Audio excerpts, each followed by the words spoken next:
Pernah nggak sih kamu nanya ke diri sendiri, gimana ya caranya biar bisa benar-benar bahagia? Nah, hari ini kita bakal kupas tuntas sebuah rahasia yang kelihatannya simpel, tapi dampaknya luar biasa. Coba deh, renungin sebentar. Kebahagiaan itu biasanya kamu carinya di mana? Pertanyaannya emang sederhana ya, tapi jawabannya seringkali nggak segampang itu.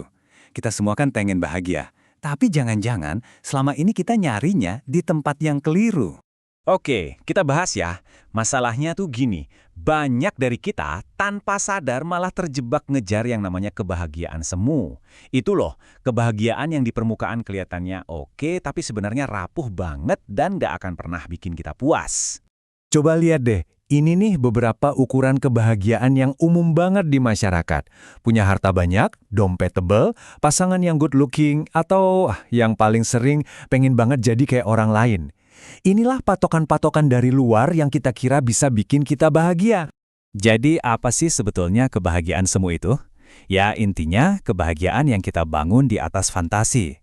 Fantasi punya apa yang orang lain punya atau jadi orang lain.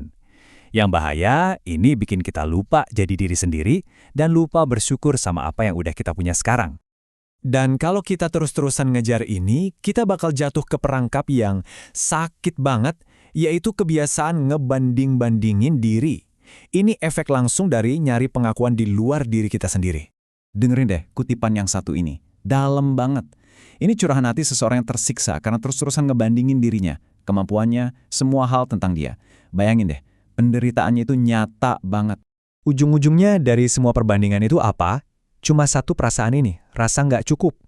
Nggak cukup cantik, nggak cukup pinter, nggak cukup baik. Rasanya kayak ada lubang yang nggak akan pernah bisa keisi. Nggak peduli seberapa keras kita mencoba jadi orang lain. Tapi tenang, ada kok jalan keluarnya? Nah, sekarang kita pindah dari masalah ke solusinya ya. Ada satu nasihat penting yang bisa jadi titik balik buat kita semua untuk nemuin kebahagiaan yang sejati. Nah ini dia nih, bagian aha momennya. Pesannya simple banget tapi dalam. Jadilah dirimu sendiri. Kebahagiaan sejati itu bukan soal jadi orang lain, tapi soal kerelaan kita buat nerima diri kita apa adanya. Plus minusnya.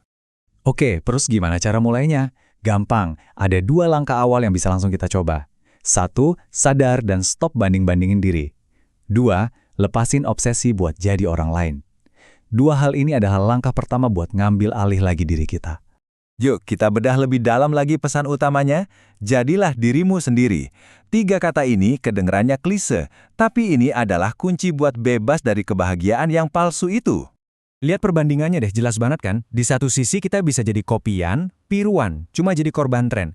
Di sisi lain, kita bisa jadi versi orisinal, otentik, dan justru karena itulah kita jadi jauh lebih menarik. Ada satu kiasan yang bagus banget nih buat gambarin ini. Katanya, lebih baik jadi hitam manis secara alami, artinya ya jadi diri kita apa adanya, daripada kelihatan putih atau sempurna cuma karena polesan buatan. Intinya ya ini, versi asli kamu, dirimu yang apa adanya, itu jauh lebih indah, jauh lebih keren daripada tiruan manapun. Keaslian itulah yang jadi sumber kebahagiaan dan daya tarik kita yang sebenarnya. Nah, sebagai penutup, coba deh tanyain ini ke diri kamu sendiri. Setiap hari, kita punya pilihan. Kita mau terus-terusan ngejar kebahagiaan semu dengan ngebandingin diri, atau kita mau pilih kebahagiaan yang sejati dengan menjadi diri kita sendiri. Pilihan ada di tanganmu.